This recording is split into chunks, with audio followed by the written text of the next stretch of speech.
La calidad educativa es una palabra que muchos usan, pero pocos saben realmente a qué se refiere. Es un concepto omnipresente. Políticos, funcionarios, personas en general dicen y demandan querer una educación de calidad. Pero ¿a qué nos estamos refiriendo cuando decimos una educación de calidad? Resulta bastante sencillo determinar cuando nos referimos a la calidad de un producto, cuándo es de calidad y cuándo realmente no lo es. Podría deberse a que tiene buenos componentes o es útil para su uso, mejor que otros. Cuando nos referimos a la calidad educativa se hace entonces bastante complejo la definición, porque en verdad no existe una definición única que diga precisamente esto es calidad. En este video vamos a explorar las 4 acepciones que hay en torno a la calidad educativa y cómo se aplica cada una de ellas en educación. Después de esto vas a poder determinar, según estas 4 definiciones, qué es una educación de calidad, tanto para evaluar el sistema educativo como las instituciones educativas en particular. Por ejemplo, en la Ley de Educación Federal sancionada en 1993, la palabra calidad educativa se repite 16 veces. Ley de Educación Nacional sancionada en el 2006 se duplica casi al doble, 31 veces. ¿Pero qué entonces es la calidad? Bueno, vamos a las distintas definiciones. El primer término de calidad alude a los conjuntos de valores que transmiten las instituciones educativas o una educación particularmente. Esta puede deberse a una ideología en particular o a un conjunto de valores, normas, tradiciones que un grupo social valora. Por ejemplo, cierta religión, por ejemplo, valores cívicos, valores morales. Entonces podríamos decir que una educación es de calidad en base a este criterio cuando ha logrado transmitir una serie de valores que la sociedad, un grupo particular, considera que es valioso. Y así entonces podríamos decir, bueno, esta escuela es de calidad porque tiene una enseñanza religiosa adecuada, una enseñanza, una ideología particular que me gusta, que es correcta y que se transmite o logra formar ciudadanos, políticos, líderes que uno necesita y precisa. La definición nos quedamos un tanto corto y definir calidad con este término únicamente resulta bastante simplista. La segunda acepción tiene que ver con los insumos adecuados. Se dice que una educación es de calidad cuando, por ejemplo, el Estado invierte en los insumos adecuados. Y allí pensamos en la infraestructura, salarios docentes, los insumos necesarios para una educación, bancos, sillas, pizarrones, tecnología y todo lo que resulte necesario invertir. Y aquí los sindicatos, muchos funcionarios políticos y otros agentes del sistema educativo consideran que es lo más importante. Y aquí se habla entonces de que se necesitan mejorar los salarios, mejorar los edificios escolares, dar más insumo, o cuando un gobierno, por ejemplo, se va a elogiar por aumentar la inversión pública que realiza en educación. Aquí está considerando que tener más insumos, invertir más en educación, es igual a mejorar la calidad. Por ejemplo, Nación invierte un 6% de su PBI en educación.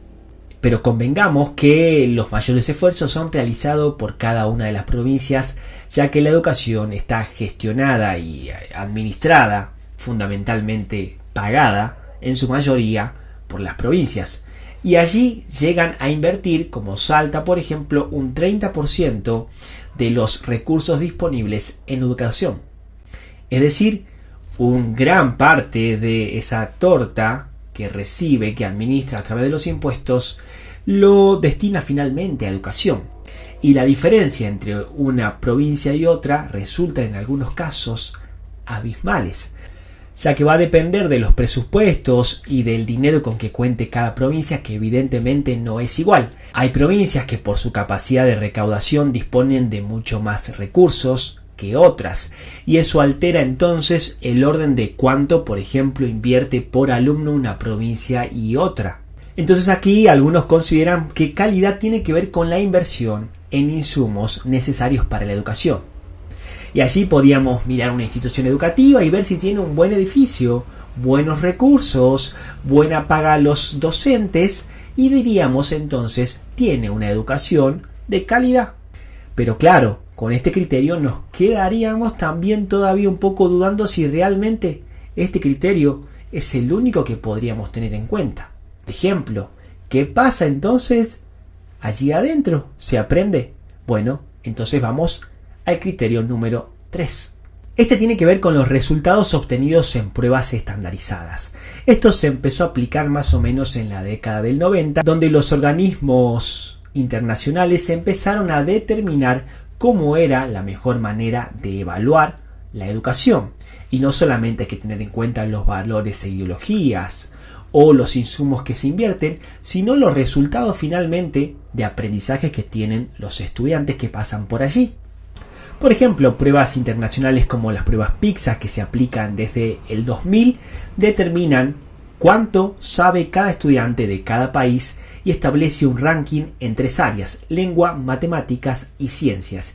Y allí entonces, con una prueba estandarizada a estudiantes de 15 años, va a determinar cuánto saben, no solamente cuánto han gastado, qué valores se han transmitido. Finalmente, los resultados aquí cobran una importancia inusitada. Hasta ese momento nadie evaluaba los resultados. Ahora se empiezan a evaluar, y las pruebas estandarizadas como las pruebas PISA o las pruebas TIMSS, y aquí en Argentina que se vienen aplicando las pruebas Aprender, llamada ONE anteriormente, determinan cuánto sabe un estudiante en matemática, en lengua, en ciencias sociales, en ciencias naturales, por ejemplo. Entonces es determinante para decir una escuela, una institución, un sistema educativo es de calidad cuando tiene buenos resultados. Por ejemplo, en las pruebas PISA realizadas en el 2018, en el ranking de 79 países de la OCDE, el país ocupa el puesto 63 en lectura, 71 en matemática y el 65 en ciencias. Argentina entonces está bastante lejos de los primeros puestos, y diríamos que Argentina entonces, según este criterio, según las pruebas PISA realizadas por la OCDE, que puede recibir críticas, no es una educación de calidad, porque no tiene buenos resultados, porque los estudiantes no aprenden mucho en matemática, en lengua y en ciencias comparado con otros países. Bueno, claro, es evidente poder decir que los distintos países realizan inversiones distintas, tienen una economía distinta, tienen una serie de aspectos contextuales distintos, lo que no nos permite comparar un país con otro. Hoy están tan de moda la idea de vouchers educativos y que son mejores y que dan mejores resultados. Por ejemplo, podemos decir que países como China, regímenes comunistas, tienen muy buenos resultados. Está en la cúspide de estas pruebas. Y evidentemente no tiene un sistema de vouchers. O países como Finlandia, por ejemplo, que tienen un fuerte Estado, que hay una presencia abismal del Estado respecto a la direccionalidad de la educación.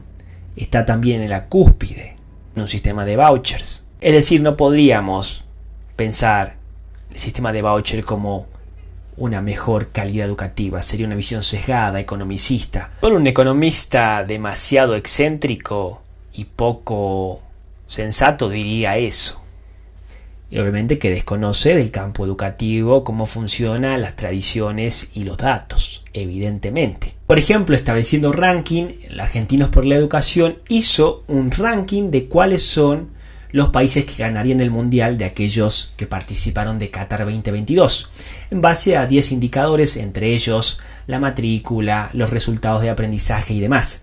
Y resulta que Argentina se queda en la mitad de la tabla y no ganaría. Y países como por ejemplo Corea del Sur sería el campeón del mundo en matemática, seguida por Japón. Canadá, Dinamarca, Polonia comparten el podio mundial del aprendizaje en lengua. Entonces, basándonos solamente en este criterio, diríamos que esto es una educación de calidad. Ahora podríamos pensar que también no nos alcanza porque, bueno, puede tener buenos resultados, pero depende de una serie de variables.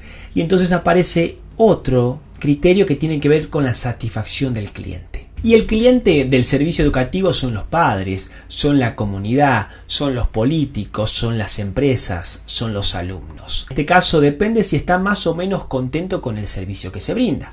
Por ejemplo, si fuiste a un banco y dijiste, bueno, del 1 al 10 puntuás que tan bien fue, y decís 10, entonces te atendieron bien. Y lo mismo pasa con educación.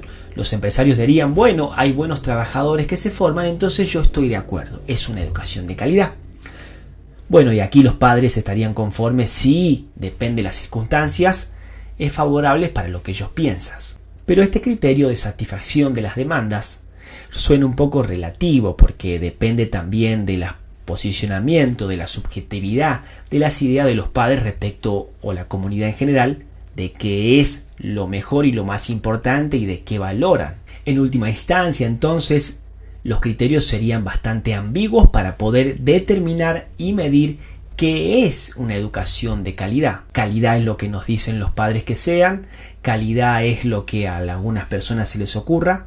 Eso puede ir en contra de los demás criterios establecidos. Por ejemplo, este último criterio puede negar los otros en base a lo que las personas crean, porque en un régimen determinado se puede valorar, por ejemplo, los políticos de que la gente no piense, y ese puede ser un buen criterio para algunos, no para otros. Capacidad de adaptarse que tiene, por ejemplo. Bueno, como vemos, hay distintos criterios para determinar qué es la calidad educativa. En general, en Argentina y en el mundo no aparecen a secas uno por uno, sino que encontramos que aparecen de manera variada y heterogénea, aparecen mezclados. El criterio para tener en cuenta tal vez no sea uno, sino la conjunción de varios de ellos, porque podríamos tener buenos resultados pero no transmitir una moral cívica, porque podríamos tener una moral cívica pero no tener buenos resultados en matemática. ¿Y de qué nos sirve tener buena ciudadanía si no sabemos leer ni escribir? Por eso digo que es una combinación de estos 4 criterios que podemos establecer. Y para vos, ¿cuál es el mejor criterio para tener en cuenta? ¿Cuál es el criterio que debería primar en las instituciones educativas y en la educación? Bueno, esto ha sido todo. Nos vemos en un próximo video. Espero que te suscribas si es que te gustan estos videos y puedas comentar al respecto. Hasta la próxima.